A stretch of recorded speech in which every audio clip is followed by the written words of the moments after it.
This could be your year. Make an old man proud of you. Forget about the tears on the level. See me eye to eye. Stand up like a man, even from the other side. On the level.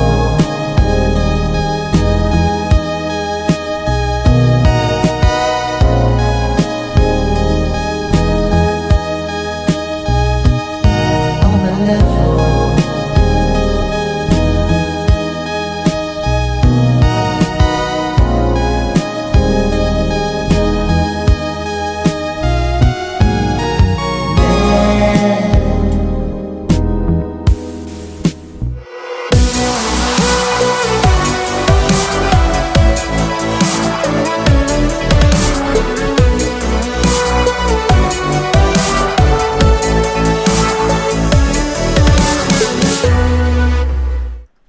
Hey everybody!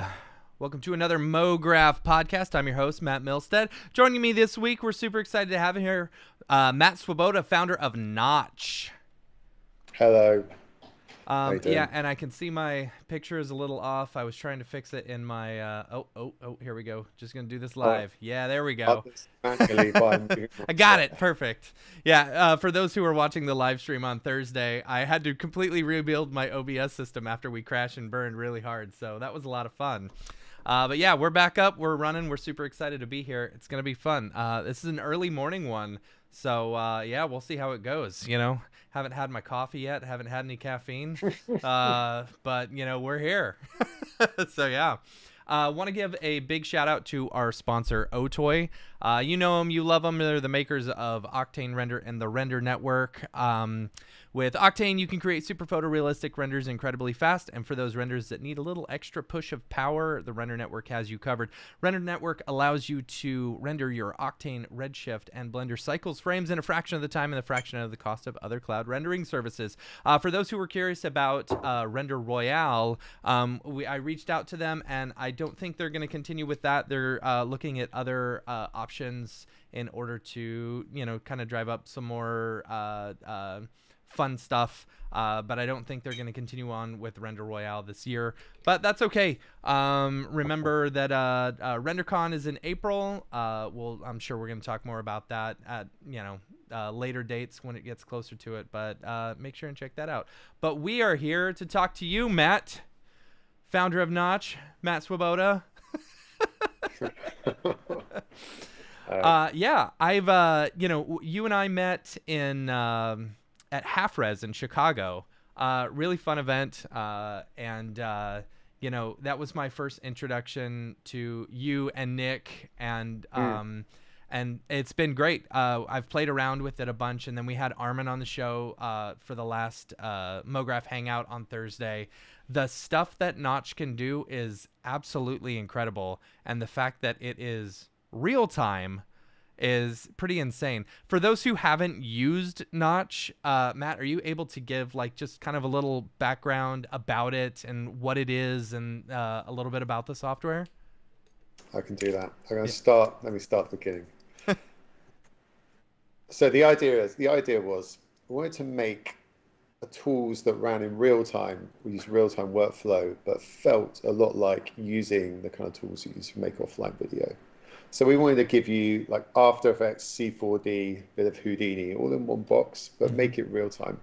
Because I've been doing real-time graphics for a long time. I started off in the 90s. And when I started, I used to work in video games back in the day. And the tool, we always had this great capability to create stuff in real time, but the creating tools behind it weren't there.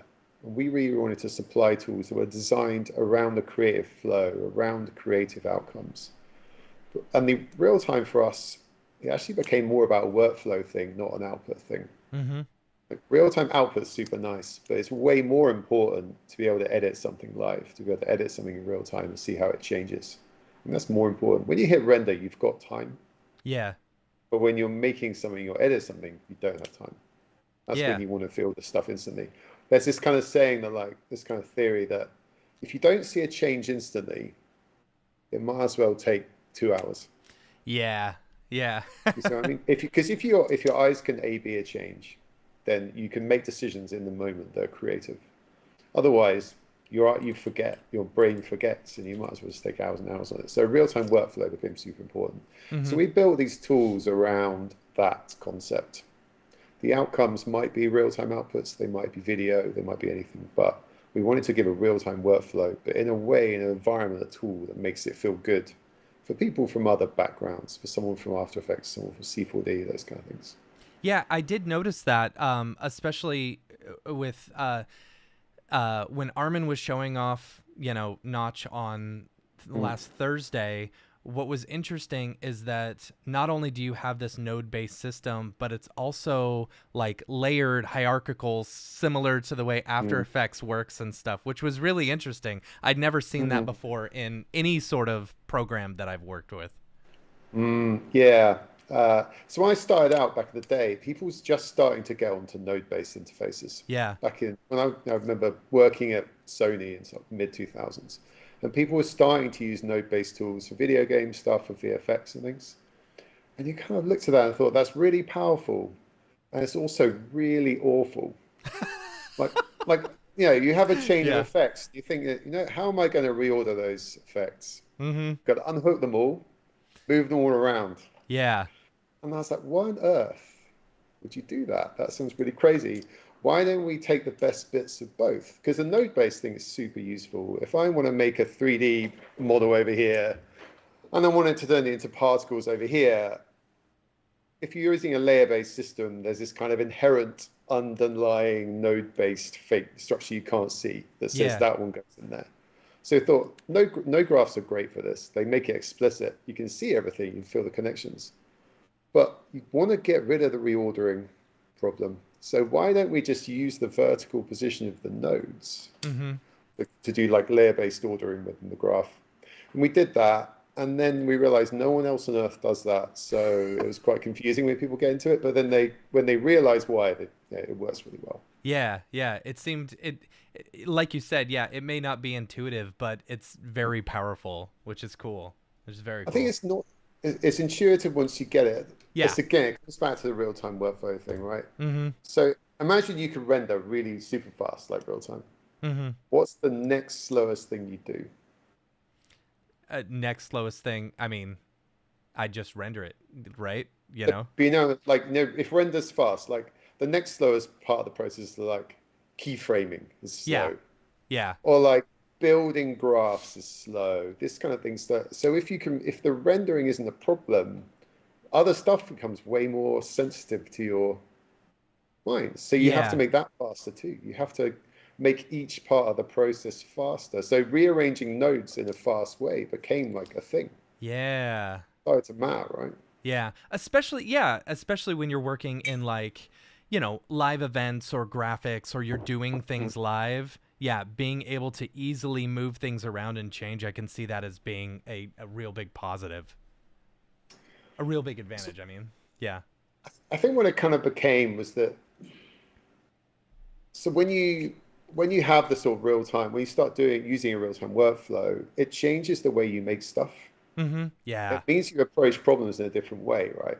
Yeah. Like I remember when I used to use the sort of other tools, and you're building a particle sim or something, and you could only see the result, especially if it's got like some complex render on it and stuff. Yeah. You could only see the result when you hit play, right? And you had to see, well, you had when you simulated it and hit play. So you had to run off and simulate. So all that was super slow. So you used to make a lot of decisions, like a load of big guesses about what you're going to do, like because you can't constantly make small changes. It took too long. Yeah. So you were doing like quite large changes to see what happened. And then, or you only did stuff where you knew exactly what you were doing, but the outcome was very precise. Yeah. There's not that room for experimentation But if you're in a real time workflow, you can be quite experimental. You can just kind Yeah. of mess around, and it changes the way you approach problems. You can kind of say, I'm just going to try all the combinations. Yeah. Yeah, it's similar to when GPU rendering kind of Mm, like became the big thing. It's like totally. back when you were on CPU rendering, it's like, oh no, I would never do blurry reflections or, that's why everything was shiny all the time. And it's like as soon as you start throwing bump maps and everything, but then the GPU rendering came around and it's like, oh yeah, we always want, roughness maps and so on and so on. But what's so funny is we always say, the better the software gets, the more we're gonna throw at us. Hmm. And so that's why I can see having real-time solution being so much more positive, because you can just constantly throw things at it and still be able to see it live. It's very analogous. It's like when we first got like refining path tracers, like Mm-hmm. noise refining path tracers. So even though it was a bit like noisy, you still had an idea of what if it was totally off, even at the very, almost instantly you could see Yeah. something. Whereas before you're like waiting for, tile by tile, the Yep. whole frame, like, and that made it very hard to make any judgments. So you were having to, it's the same, same thing. You either knew exactly what you were doing and you were entering values and you worked, or Mm-hmm. you're doing a lot of slow iterations. Yeah. Working on V-Ray back in the day. You're Oh like, man. yeah, Make a small change, yeah. wait 15 minutes to see it. It was a full day just to make one tiny change. Remember we used to render like a lot of light maps, radiosity maps and stuff back Uh-huh. for video games and stuff. And it's like they could take hours and hours and hours, and it comes back and the bake's wrong. You're Uh like, what were we speaking of, what mm, what what was the software you were using back when you were working for Sony on you worked on the PlayStation 2 through the PlayStation 4, right? yeah, so I started off in video games beginning of 2001, Mhm. shows my age. It's all right. I was very young that's then. I that's how was long very I've been young. in video, yeah, or It's longer. like child labor, man. I was Right. very, very young. And I joined so very early PlayStation 2 games. Yeah. And back then we were using 3DS. I think it was before it was Max, actually. Okay. Yeah. It was, yeah, pretty early on. We were doing 3D Studio. And then Sony, we were using Maya primarily. Okay. So Maya was like the level editor. Yeah. Oh, I've got like deep experience with Maya, things you never want to know, and Max. But those tools were, because Maya was great because you could basically customize everything. You could Mhm. replace all the nodes with your own nodes and things. Yeah. And then so you're using Maya and you were trying to use Mental Ray to bait Mental Matt, Ray. Yeah. these tools. And yeah, other people, this was before, I mean, cinema wasn't really big in video Yeah. games. Not at that time. Yeah. So y'all were using those but like there wasn't like an Unreal Engine, back in that day, right? As far as building games and stuff? So the really early days, it was, I mean, the first video game sort of standard level editors you were getting for like Doom and Quake and so Yeah. on, mid 90s. I think Unreal's technically been around since the early 2000s, Yeah. but I think the issue with, I mean, just technically speaking, the issue with the consoles back in the day, like the PlayStation 2, was the overhead of having an engine was just too big. They were too slow. So Ah. everyone used to use custom stuff. But then when you hit later generation, like PS3, PS4, by PS4, everyone was using Unity or Unreal. It shifted. Interesting. Just from a cost perspective, it Yeah. was because we all had our in-house tools Yeah. and they all looked nice and they all suck to use. Like, So your background, is it more of like a 3D animation background, or is it more like programming, as far as what? development, man, Development? programming, 100%. Yeah. Man. Mm. What is it like programming for like, cuz probably back in the day you're programming. So I I have done a bit of NES development, using Mhm. old assembly Love it. code and stuff like that. And it's a slog having to kind of like deal with physics and stuff like that, and you're writing your own physics codes. And I mean, that's got to be, it's got to be interesting going from that to programming a real-time render engine 3D animation software? Yeah, it's funny. Because I started sort of mid '90s, so I was really in the demo scene. I don't know Uh-huh. if I you're don't know what familiar that with that. is. I saw that written on your bio. I was like, I don't know what the demo scene Uh, is. this is a very European centric thing. Yeah. The demo scene was like using home computers like the Commodore 64, the Amiga, and so on, Yeah. to do real-time graphics animations with music. I think it started off in the video game, in the cracking scene, basically. Like, yeah, the intros used to get on front of cracked software. Mm-hmm. But it became this whole scene of people using these computers to make real-time graphics. It was for real-time animation before such thing existed. Okay.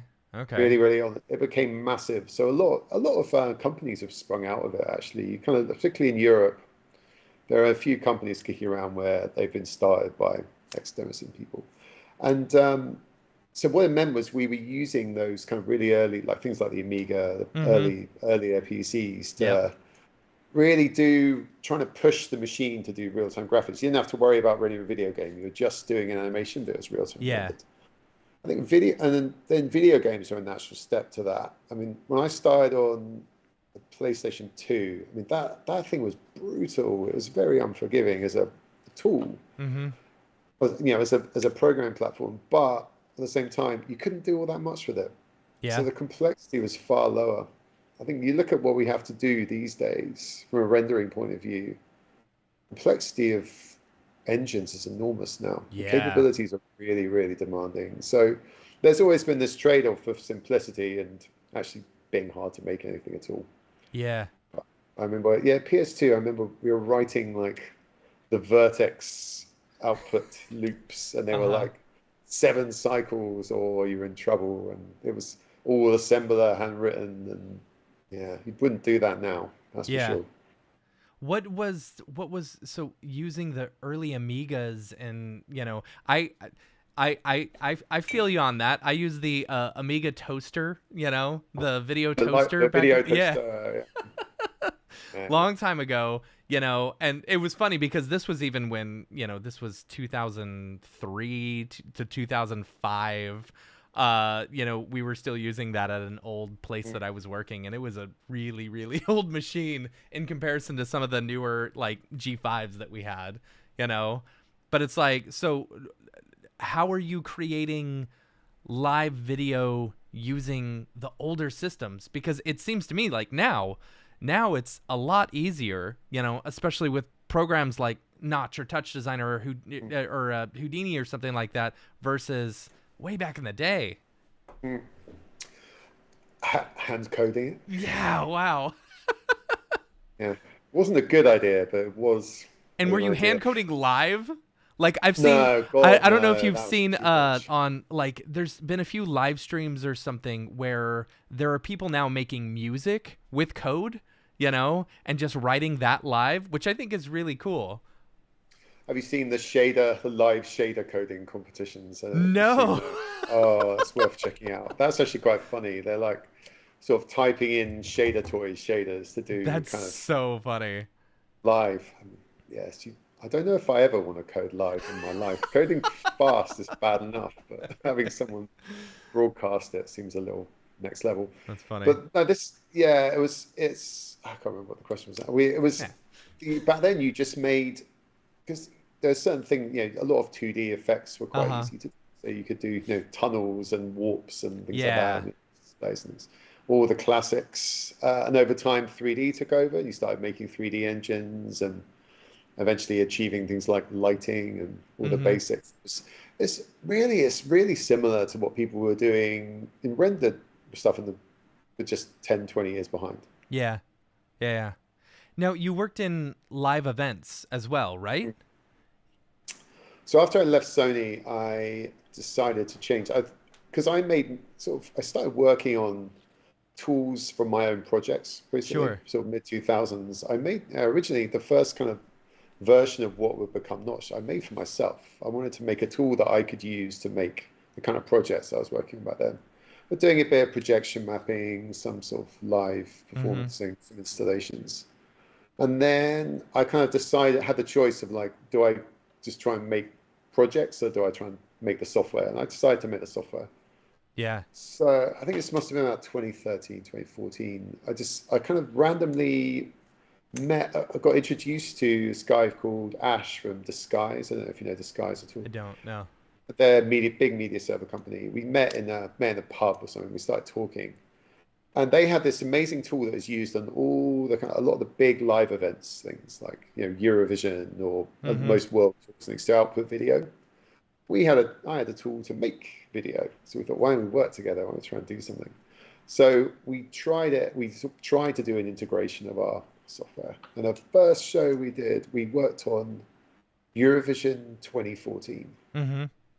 So the first show we ever did had 150 million people watching. Whew. No pressure. Live, No live as pressure. well. Yeah, it's great. It worked. I mean, we're a Yeah. little nervous at points, but it did work.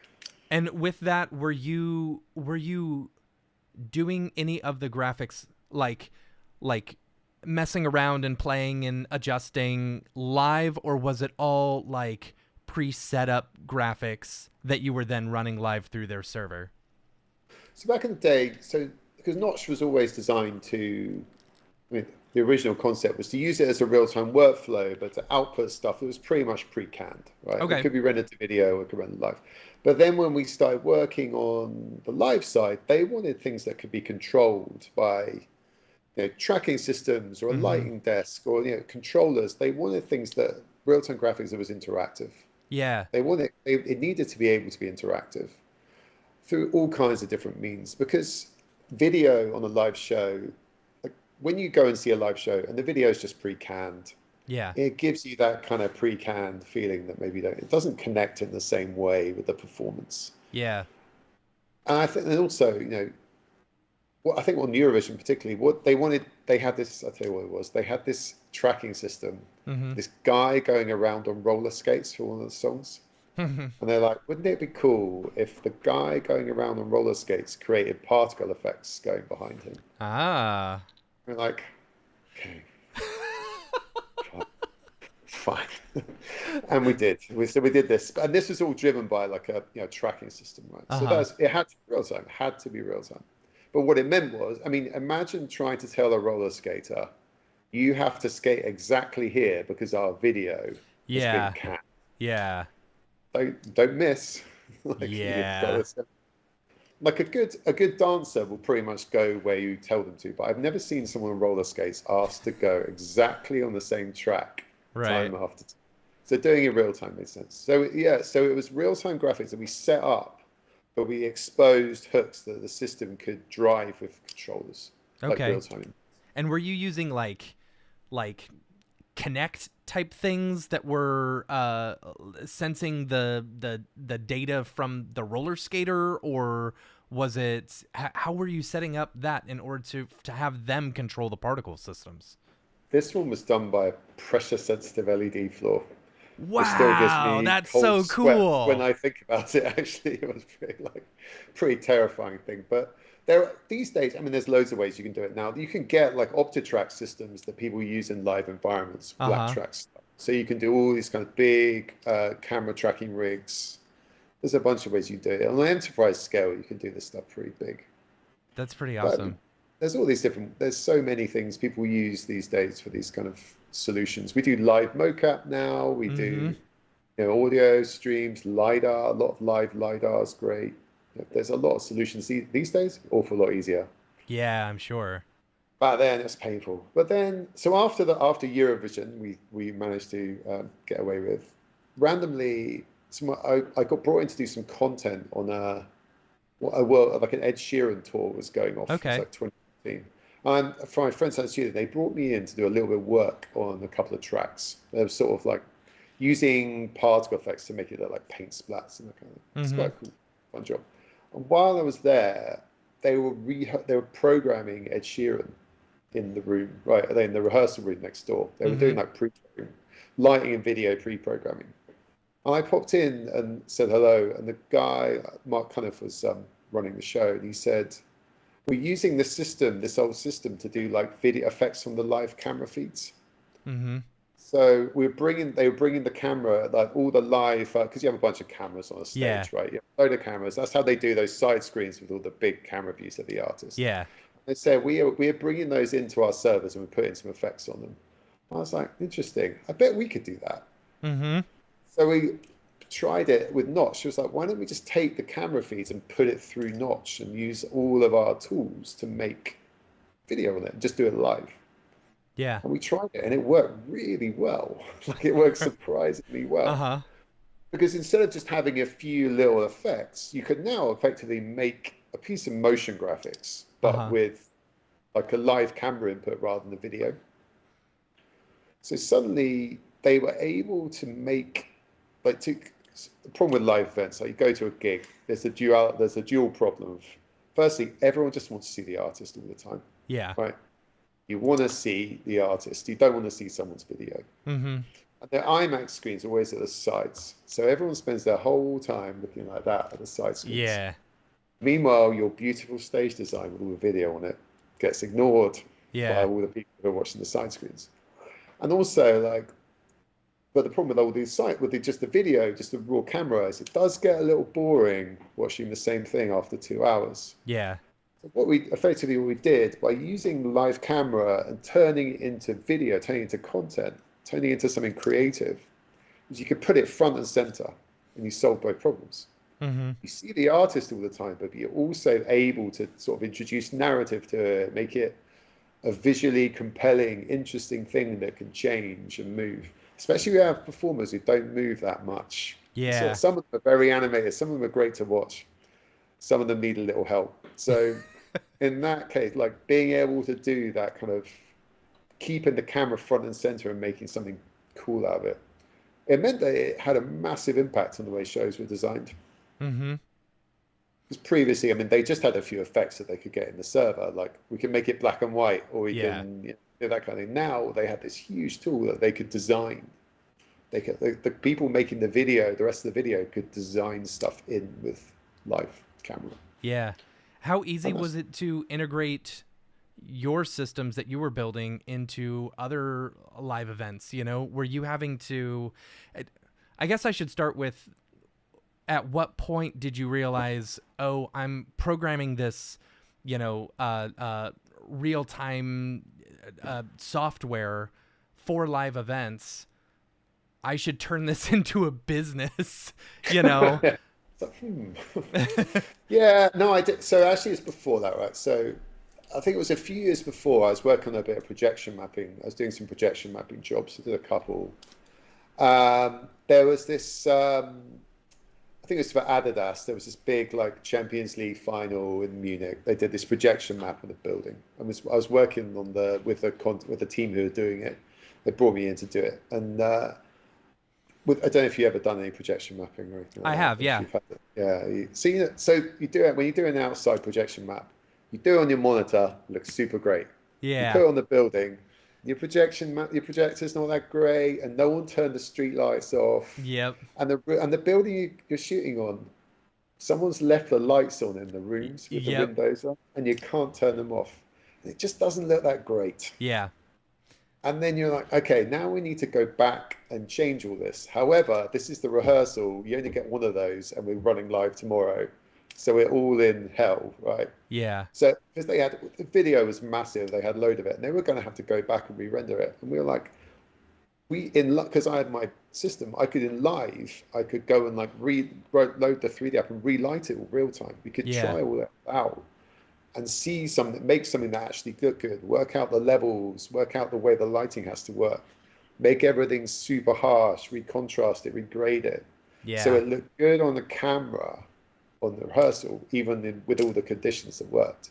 Yeah. And at that point, you realize this is really like powerful. If you can just do these kind of creative changes live, Mm-hmm. you can make the decisions about the thing you're looking at where it's supposed to be, and not like on your monitor guessing what it's going to look like. Even with the best will in the world, previs isn't going to help you that much in that scenario. Yeah.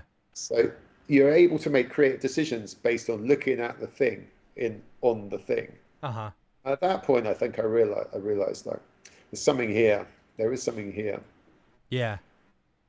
That's cool. What is so working in live events, knowing that customers who are using Notch are in the live event space, what is the biggest limitation you have with creating a real-time software? Hmm. I think so. These days, I mean, when we started out, we were heavily used for real-time stuff. I think Uh-huh. after the Ed Sheeran tour, it kind of snowballed a bit, and we found this a lot of people, a lot of market who wanted to do a lot of kind of live events material. Mm-hmm. But I think it was never really the sole focus. It was never really the goal. We always wanted to be used more as a general tool, but with this real-time workflow. I think over the last few years, that's really kicked in. So nowadays, you get a lot more people outside of live who are using us for just for making video, Yeah. just for the workflow. So it's kind of split in that way. But we also see in the live events world, I mean, when I started out, in live events, the set of people who made videos in rendered and the set of people who did everything live, they were completely separate. Those people did not Yeah. meet. Yeah. Maybe they send a drive. Maybe one person goes on site from the video team. And now, partly because of Notch and partly because of integration, it meant those people were integrated a lot more. There was a lot more crossover, Mm-hmm. which is really healthy. You've got the people making video, seeing the video, how it's going to look, and potentially changing the video based on how it looks on screen rather than on their monitor. That's Yeah. a really good scenario. Like you get the extra 20% by making those creative decisions based on what it looks like with lighting and all the other all the other pizzazz going on around it, right? So I think what it came down to was we're building a product that where some of the outputs go to real time, some of them just go to video. Mm-hmm. They have overlapping challenges but different. I mean, when you're making stuff for real time, people really, really care about performance, obviously. It's all Yeah. about how fast it runs. And it's not like, when you make a video game, you make a video game in Unreal, a lot of them run at 30 FPS. They probably run at like 1080p upscaled, Yeah. right? They're probably running it. If they're rendering at 1080p, you're lucky. They're probably running it below and they're upscaling, right? Uh-huh. For live events, you're often dealing with canvases that are like 12, 16K across. Yes. Yeah. That's the biggest issue that I've found with live events is the massive screens that you're dealing with. And that Yeah, becomes incredibly difficult when you're having to make pre-rendered content. that's a whole thing these days. It's a Yeah. whole thing. I mean, so it's going back to video games land, like when I started out, you were working on like NTSC. Yeah. It's great. Yeah. Like you got this 500 by 4, yeah, something crazy Yeah. low, especially if you've got borders. Like it's Yeah. really low res. And then NES is HD came 256 along. by 240. I love it. It's great. Like you can hand pixel Yeah. that. Like you can hand paint them. But when you go to like when they suddenly went to HD, it's like, damn, that's a lot more pixels. That's a big Yeah. multiplier. And there was this period of time when the world took a while to catch up. Yeah. There was this big gap where suddenly all your tools, even your artists and the way they worked, you know, if you're used to making a texture that's 256 by 256 and your models, you get away with a lot of stuff Yeah. on that. Yeah, you can get away with a lot. And then suddenly you're seeing that in HD. The forgivingness went like a lot more detail is suddenly required. I think with the live events world, the cost of LED has dropped and the res of LED has gone up so sharply Yeah. that the world takes a while to catch up. The production processes take a while to catch up. Like, we do a lot of stuff on Las Vegas Sphere, for example, which Yeah. is, 16K by 16K screen. Yeah. And the production process is, when you work on 1080p, you go to 4K, After Effects still kind of works. Yeah, you can get away with it. You can get away with Yeah. it. You can live with a redshift render still. Yeah. But when you get to 16K by 16K, like, stuff gets really painful at that point. Yeah. And if my frames are a gig in size and they take 5 hours to render a Yeah. frame, and I've got to do 2 hours of content, Yeah. and these are not like movie level budgets here either. Yeah. You need to get a small team needs to pull that off in a month. that suddenly the whole workflow stops working a bit, and you need to Yeah. do it a different way. I think that's where we really hit, like you, as you say, like with LED size has gone through the roof, and the resolutions are so huge that you end up having to rethink this a bit. Yeah. Do you have any? Does Notch have any problems like export or sending out 16K signals or anything like that, or is it more about the engine? Like, we've built the engine so you can scale almost infinitely. So scalability is a massive thing. I mean, when Yeah. you're typically if you're doing a like a 16K by 16K render live, you're Mm-hmm. not doing it on one machine. God forbid you're doing it on one I would machine. hope. No, I don't. I hope not. But you end up doing it on, on an array of machines, like a whole rack of machines, Uh-huh. so you're running the scene and it's splitting the screen across different machines. So the Ah, engine right. has to be Yeah. amenable to that. The engine has to be able to handle. So everything you make has to be deterministic. It has to run the same on every machine because otherwise a Yeah. particle goes there and it comes out somewhere else on the other side of the screen. It doesn't really work Yeah. out. You have to be able to make an engine that's designed to do it, designed to be split up. And we've invested a lot in techniques that take us closer and closer to things like, your offline rendering tools, things like Octane and so on, because those things parallelize, they split. If you're already making stuff that's designed for render farms, we had to move real time in that direction. Mm-hmm. I think where you see tools like, you have someone like Unreal or Unity, for example, where the engine's been designed to do a video game that runs on a single machine, a single screen. Yeah. They don't have to worry about that. So Yeah. when they try to apply it to a much larger, a multi-canvas, it's harder. We've really Yeah. had to go for that at the beginning. Yeah, I've run into that issue before. I've done a lot of Unreal Engine stuff, and especially for big productions. I did some work for a really big. It was probably 17K wide by 4,000, high or something. And we decided to use Unreal Engine because of the rendering time. But after we found, running on one machine, because it only uses one card, it doesn't use multiple cards. After about 7,000 pixels, you would get like this harsh black line, on the side. And so you had to split it up into multiple renders, but then you would get errors, where the seams are and stuff. It's, yeah. Unreal's not Yeah. great for that. I mean, the rendering part, being able to render in mostly real time is fantastic, but there's a lot of things you give up. Whenever, I mean, I worked on many rendering engines many times in my life. And every rendering engine you make, from a real-time one all the way up to the top one, you always have certain decisions that you make, things that you want to make well, and then the Yeah, compromises you're going to accept work less well. yeah, And like every engine has that, from the compromise being speed all the way to the compromise being, you're just not going to do any GI or something like that. But yeah, and I think with when you look at some of the game engines, the compromises tend to be that that you're basically always dealing with a character running around the world. mm-hmm, So you could design a lot of the engine around most stuff being static or most stuff working with a camera that moves linearly or these kind of things. mm-hmm. Motion graphics is really difficult to write a renderer for I because bet. everything's different. Every project's different.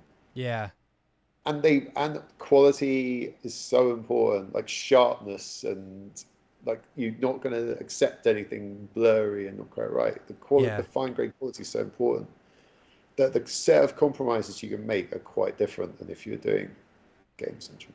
yeah. The thing that I really liked, that I appreciate y'all built into Notch, watching Armin do his live stream on Thursday, was that you've got several render engines built into it. So you've got like a full path tracer, which, looks beautiful, but you built another one another engine that's similar to it. You get the same look, but it's much more, you know, much better for real time and stuff. This is the concept, the idea I have was kind of how long do you want to spend rendering? Yeah. No time or you don't want to spend no time because you have got a bit of time. Yeah. But you don't have hours. Ideally, you want to spend between like a second and 10 seconds a minute per frame, Yeah. right? Yeah. That's the ideal like sweet spot. Yeah. If you go a lot more, then it becomes unmanageable. If you go a lot less, you start feeling a bit shortchanged. Yeah. Like, Right. can I do more here? Can I Yeah. make it better? So you want to spend like you've got a certain amount of time. So really built an architecture around saying how good do you want it to look, how much time do you have, and Mm-hmm. let's make a set of choices, a set of engines that kind of overlap that let you choose, and you can go for the full path tracer, refine it Mm-hmm. forever, and you can take an hour per frame if you really want. But with denoiser, with the denoisers, with the quality of the path tracer, the thing we did with our path tracer is the sampling's really good. So like sampling lights and so on. So it means that it gets to a decent frame quite quickly and less refined than some engines. Yeah. I think that's quite promising. But then we were like, we need to give you a gradiated choice. You need to be able to choose how fast. So we'll give you a super fast real-time engine Mm-hmm. that, if you need to run it in a media server of 5 milliseconds a frame, then sure, it'll give you this one. But then in the middle, we've got a couple of options that kind of hybrid combine that take a bit from real-time and a bit from path tracers, and they cut different corners. So Mm-hmm. the smart tracer is the one you're probably talking about, which was really taking the latest research into things like resampling, like path resampling and things, path reuse. Mm-hmm. So it gives you the look of a path tracer, but in like fraction of the refines, maybe 10, 20 refines, Okay. which is really, compared to a typical path tracer, you need like 100 refines before you can chuck it in a denoiser, really. Yeah. You need a decent number of refines. But this resampling path reuse, you can get to a really nice look and it's really fast. But it's still got the quality. It's still got the quality. And then we did the hybrid renderer is it's Yeah. called. It does a real mix of like ray tracing raster techniques, a mix of real time and offline techniques, and a lot of tricks. So it's trying to give you a real time render, but it takes a lot from path tracing stuff. Yeah. And then on top of those, you need a ton of options. You need to go like, look, I need this, I need quality here. I need a few more iterations here. You Mm-hmm. need to be able to do it. So if you can do that, you make those choices. You can say, like, I'm in a hurry. I have a second per frame. Let's switch down the renderer. And with the renderers, you can switch behind. They're all just nodes. Yeah. You can switch between them with a single node, and everything else works. Everything else is the same. And if you wanna, you can have multiple copies of those nodes with different settings. Just Mm-hmm. like hide that one, unhide that one. Just make it quick, right? And it means you can go, oh, I'm in a hurry now. Let's chuck the simple one on. I've got a bit more time. I'm going to chuck the heavier one on. And those decisions you can make all the time, Yeah. like frame by frame, Yeah. It's super Oh, nice. decision Like, frame. because when I'm rendering out something out of Cinema or Houdini, I'll typically, just for like a client review or something like that, I'll typically render out maybe like I'll always do progressive, whether it's Redshift or Octane. I'll do very low samples and then I'll do the denoise. It's like this. I just Yeah, need to show the client something, and that's really cool being able to like easily switch between your render engine nodes. you do it while you're working because sometimes you're like, if you're editing lights, you don't want to look at refine while you're working. You don't Mm-hmm. want to, if you're moving lights around, moving stuff around, you don't want to look at like a noise refine. You want to do it instantly so you Yeah. can really work with it. And then when you want to look at like the full quality, you switch renderer Yeah. back and forth, Yeah.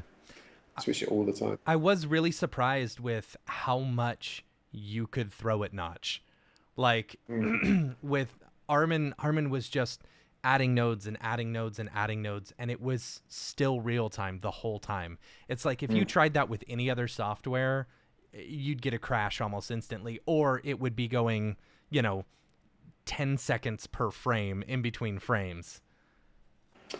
So I think this is for Notch when we started. We had to make a hard decision because everything's GPU. Yeah. They're done on GPU. Right? Everything's done on the GPU, and we had to make the hard decision and said we are going to go all in for doing it all on the GPU. Yeah. And there was really a choice there because you look at other software, some of the other software, they're coming on, they're trying to add GPU stuff. They Mm-hmm. try and move some stuff to GPU. The problem is it's like an all or nothing thing. Yeah. If it's not all on there, then every time you have to go back to CPU stuff, Yep. you've got this huge buffer, this huge weight. And the speed that we've got is really about the fact that everything's been engineered to be on the GPU. Like when you're generating geometry, when you're applying deformers, when you're generating textures, when you're doing particle systems, every bit of that is on the GPU. So when you render it, it's just there. Yeah. It's all sat there waiting.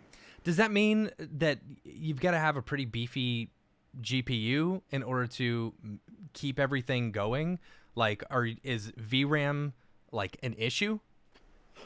VRAM's an issue for everything. Yeah, right. It's like the biggest commodity in the world. Yeah. Is VRAM right now.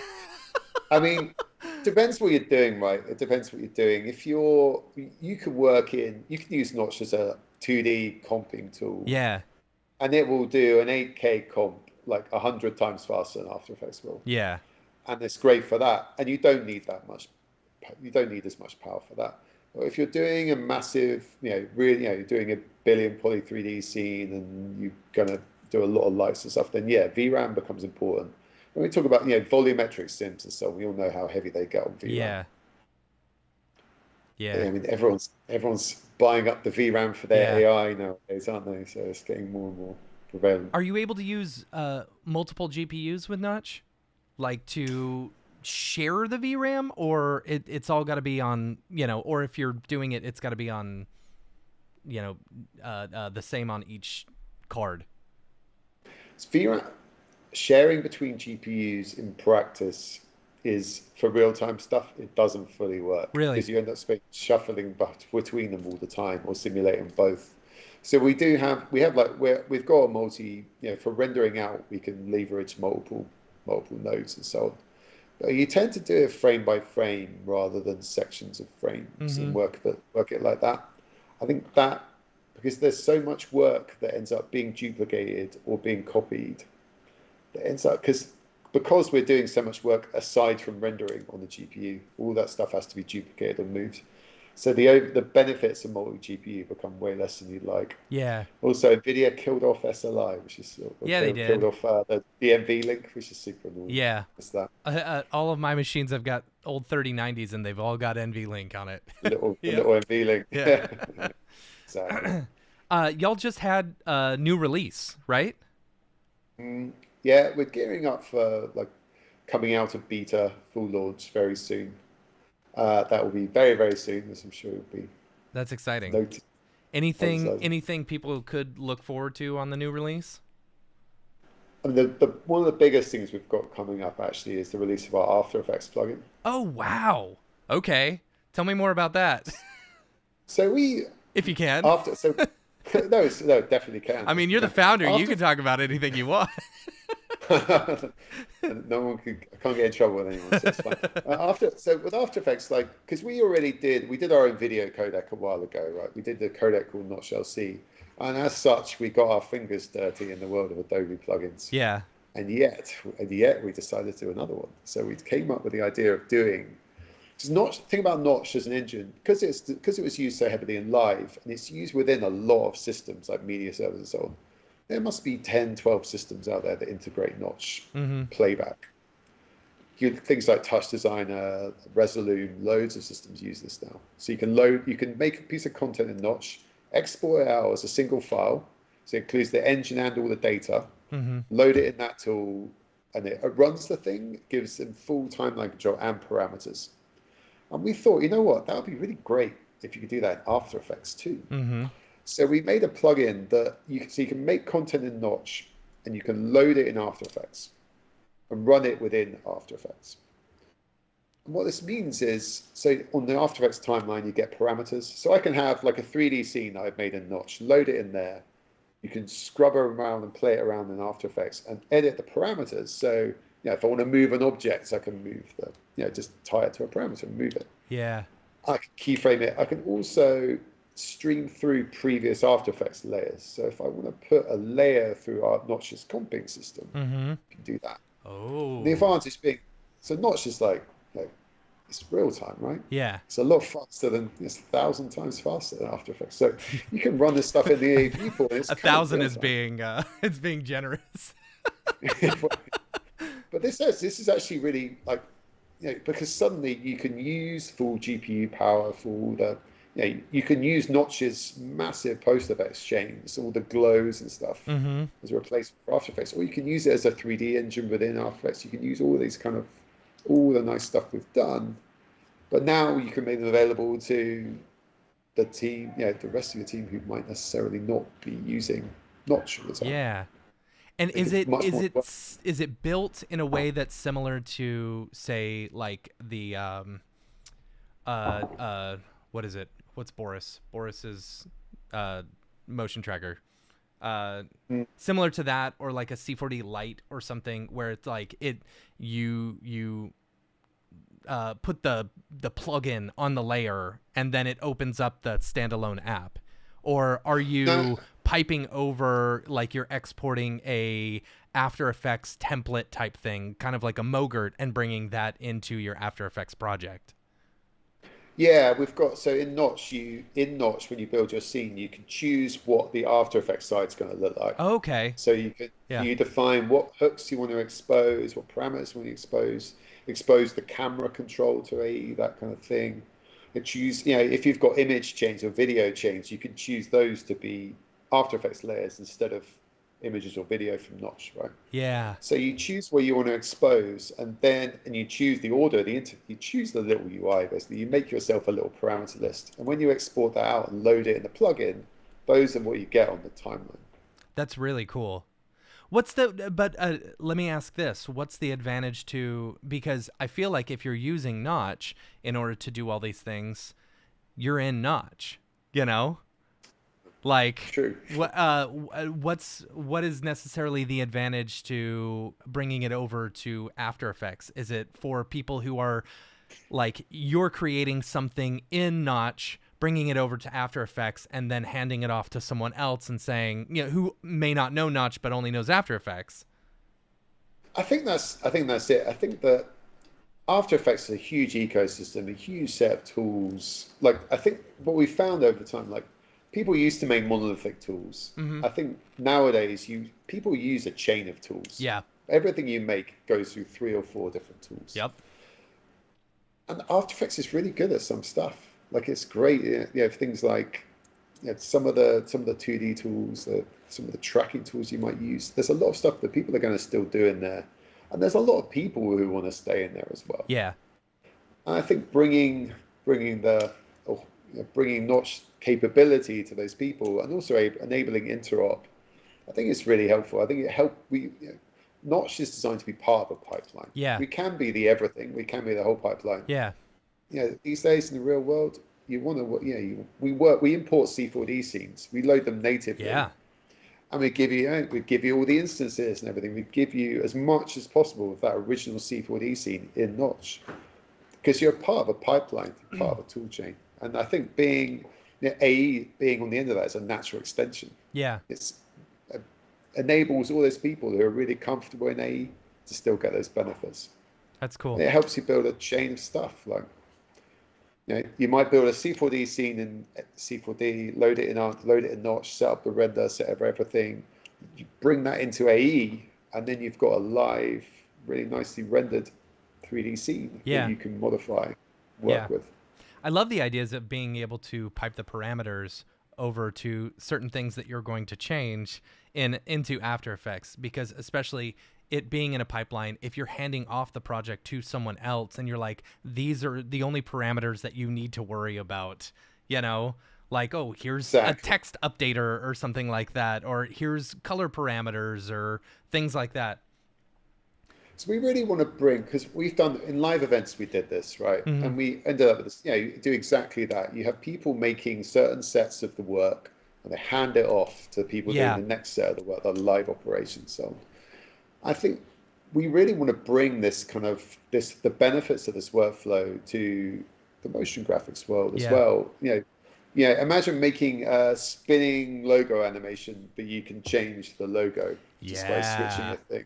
Imagine making a text animation, and you can type in the text. imagine, think of all the work. There's so many possibilities here that I think you can kind of imagine Notch ended up being used to make little plugins. You can think of it as your ultimate plugin creator. Yeah. How many plugins can you now just build in Notch and bring in, or a tool creator things as well as you can use for scenes and stuff you make.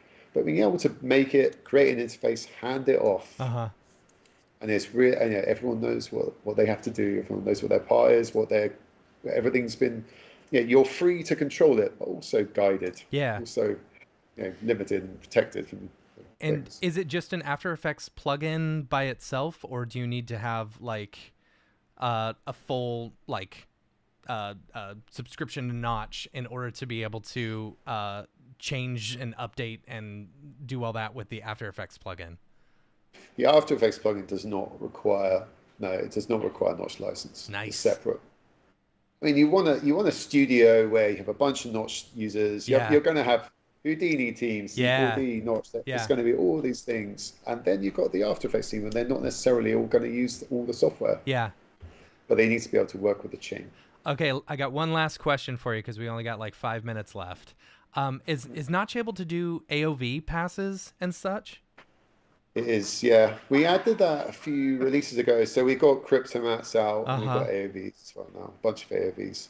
Keep adding more. Yeah. We've got the standard ones like normals and UVs. We've got just added a bounce UV, so like the UVs of the thing that it hits on the first bounce. Nice, that's cool. Okay. More and more things like that. See, and because I'm thinking about workflows and clients we work with and how we templatize a lot of stuff, and I can see that being, adding that into a pipeline could be absolutely amazing to be able to hand those off and say, okay, here's your UVs, especially rendering it real time, because a lot of times you're dealing with massive render times and such, and then also having to do the comping on top of that. This is something we really thought about. Like, when you're working with a bunch of tools, often the worst part is the handoff. It's the part where you render out like 10 EXR passes. That's the slowest part now. It's not necessarily the within those tools. It's the handoff. So you want to reduce the handoff. Yeah. Like, what if you could, when we add AOV support to the After Effects plugin, for example, you could do the AOVs live. You wouldn't need to render them out to do this. So maybe this is the kind of thing we do. You have to accelerate. Yeah. Is the pipe between the tools need to be improved. Or being able to use the UV passes and changing textures live. That's huge. Yeah. Yeah. That's it. Yeah. All right, Matt, thank you so much for coming on the show. You are welcome back anytime. Please, where can people, if people want to check out Notch, where should they go? They should go to notch.one, www.notch.one. Awesome. Or check out our Instagram account at notchvfx. Yes, and there is a ton of materials that will get you up and running on your YouTube page. Armin does a fantastic job, showing off the capabilities of Notch and stuff like that. So, yeah. Loads of new samples and tutorials coming soon as well. Awesome. Matt, thanks so much. And thanks to everyone for joining. Make sure to follow us on all the socials, especially YouTube and Twitch. Thursdays are our weekly MoGraph Hangouts. It's a weekly free-for-all where we explore tons of things, MoGraph, video games, Houdini, Blender, and Notch. And those are Thursday nights around 7 p.m. We will not be doing one this week. It is my son's birthday, so we're going to go to Chuck E. Cheese. Thanks so much for having me. It's great being on. Yeah, Thank man. you. And also, if you haven't done it already, make sure to sign up for your very own MoGraph.com account. It's a one-stop shop for everything a motion designer needs. Showcase your demo reels, projects you've worked on, post jobs, apply for jobs, sell your digital goods, find meetup groups, or start one of your own. And so much more is planned. We just hit over 1,100 members, which is exciting, and we're growing every day. We're an artist-first site where your work will always be yours and never be fed to the AI machine with no algorithms and no ads. So it's a great place to go. Thanks so much for joining us, Matt. It's been a great show. I'm really excited. I'm really excited for to get more into it and to try it out some more, especially with the After Effects integration. That's fantastic. Yeah. So Thanks awesome. so much for having me on. Yeah, man. Really appreciate it. Great talking. Until next time, I'm Matt, and he's also Matt. And later, yo.